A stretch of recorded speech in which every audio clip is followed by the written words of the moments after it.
process to achieve some target thrust value.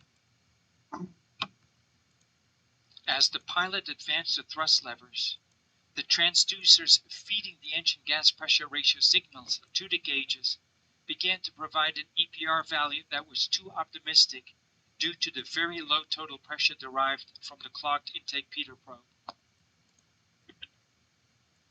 This optimistic feedback from the transducers to the cockpit gauges had the captain set a lower fuel flow than is actually required for takeoff at the ambient conditions. Had he noticed lower N1 RPMs in relation to the engine pressure ratio readings in the cockpit, he would surely have rejected the takeoff. This is not difficult to comprehend. As the pilot advances the thrust levers and increases the fuel flow, the engine begins to suck in larger amounts of air. This air has mass and velocity and will increase the total pressure at each engine's intake Peter probe. The exhaust probe of each engine measures the total pressure of the heated gas pressure escaping the turbine section. This probe's total pressure will increase with the increase in fuel flow as exhaust gases begin to accelerate past these probes. The transducers continuously measure the ratio of the exhaust total pressure to intake total pressure, the engine pressure ratio or EPR. Each engine's total pressure ratio is then transmitted to the respective cockpit EPR gauge. If the target EPR is to be a reading of 1.55 for the ambient conditions, then the pilot would advance the thrust levers until some fuel flow would achieve a total exhaust pressure equal to 1.55 times the intake total pressure on each engine. With each intake probe trapping the total pressure of idle thrust, the respective transducers achieve the ratio of 1.55 at a lower compressor RPM and fuel flow. The aircraft engines were never properly spooled up for the targeted takeoff thrust. Important side note, anything that can block the intake Peter probe can induce the identical effect, not just ice.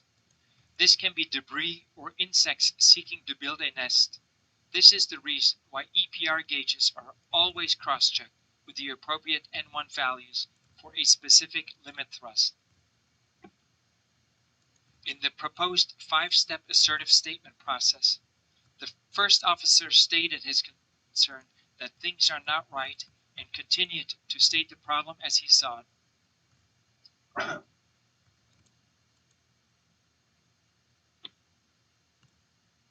Unfortunately, he was too late in stating a solution and obtaining agreement to prevent the accident. In fact, the captain did not respond properly to his first officer's concerns at all. This breakdown in communications, lack of utilizing available resources effectively, and lack of technical proficiency in aircraft systems and operations started already at step 1 in the captain's training and was never truly addressed throughout the remaining training steps. At the time of the accident, simulators were nowhere near the fidelity of the full-flight simulation devices utilized today. A lot of training was still performed on the real aircraft, limiting the possible emergency scenarios one could safely carry out.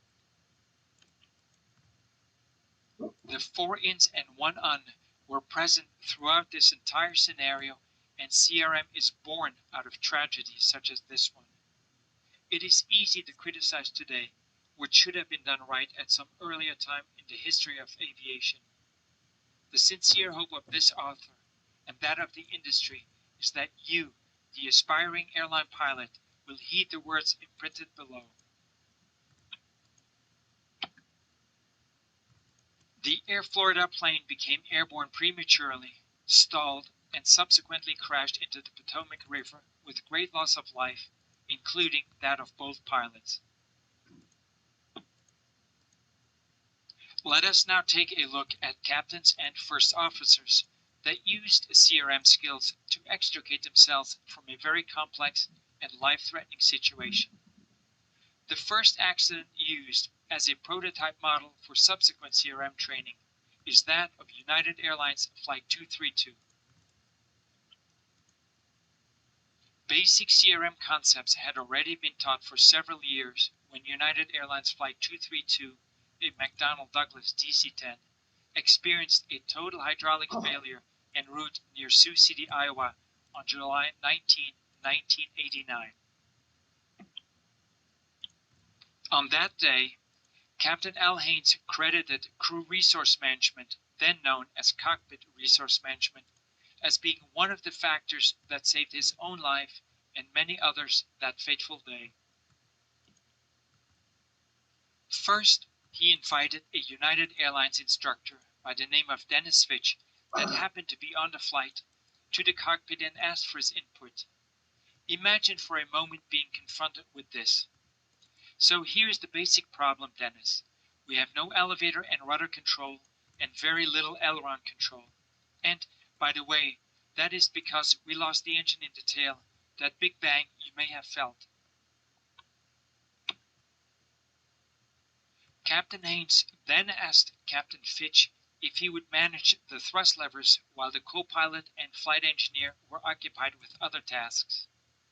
This task allocation allowed Captain Haynes to maintain situational awareness of the many safety requirements that must still be met.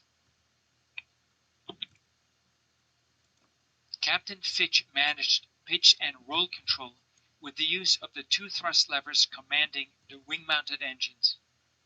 The engine in the tail had disintegrated and destroyed the entire hydraulic system of the aircraft due to poor design features, leaving elevators, stabilizer, rudder, and ailerons basically useless. The wing-mounted engines are some distance laterally from the center of gravity and some distance below the same CG. Any thrust change results in a simultaneous pitch and roll command. By increasing thrust, the nose will pitch up because of the induced moment about the CG. The reverse is true when decreasing thrust. By increasing thrust on the number 1 engine, the aircraft will begin to yaw to the right initially, then roll right because of the induced moment about the CG and the fact that it is a swept wing. As the wing sweeps forward, it will generate a greater lift force than its opposite wing moving aft. The reverse is true when decreasing thrust on engine number 1, or increasing thrust on engine number 3. Increasing thrust on engine number 3 will cause the aircraft to initially yaw left, followed by a roll-off to the left for the same reasons just stated.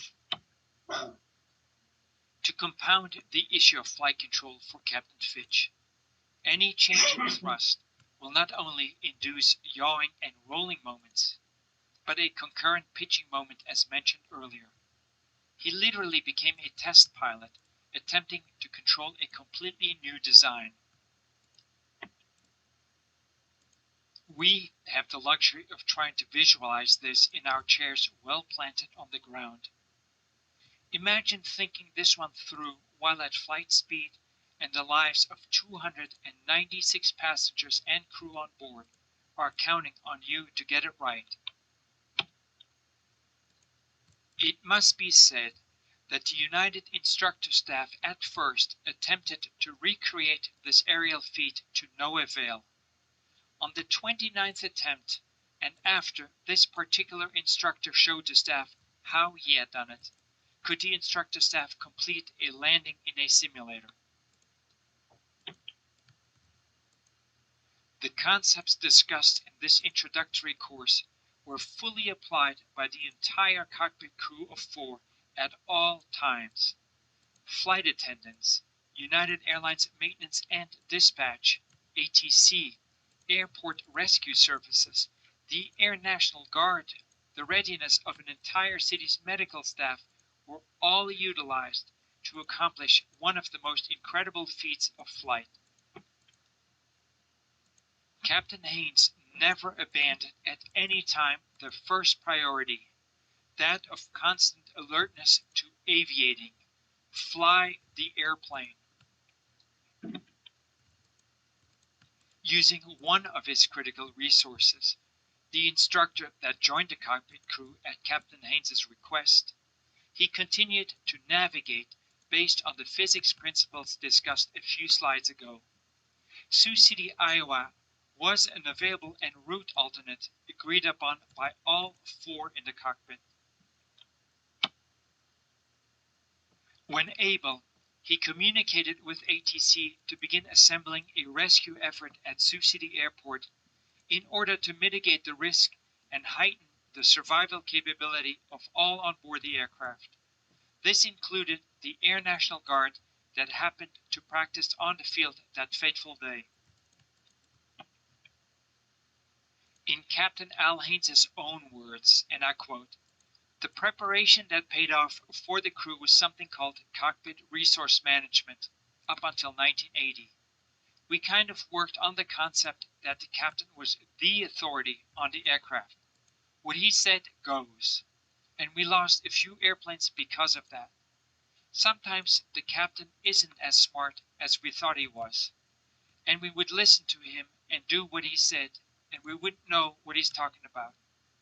And we had 103 years of flying experience there in the cockpit, trying to get that airplane on the ground, not 1 minute of which we had actually practiced, any one of us. So why would I know more about getting that airplane on the ground under those conditions than the other three? So if I hadn't used CRM, if we had not let everybody put their input in, it's a cinch we wouldn't have made it." End quote.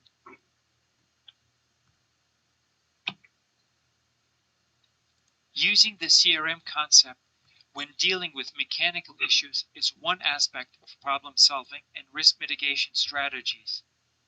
What about other aspects of a typical airline operation that would require an equal amount of cerebral effort on the part of a PIC? On that United situation, quite a few people survived it. It was really too bad. Just about 100 feet above the ground, as we were approaching the airport, when he was trying to, when they're trying to get it lined up on the runway. And unfortunately, when he was controlling direction by changing the thrust on either side, it started to bank a little too much, and the wing kept hit the ground. So then it basically cartwheeled the airplane. And this is about when they're about 100 feet above the ground. I mean, they were just almost touching down.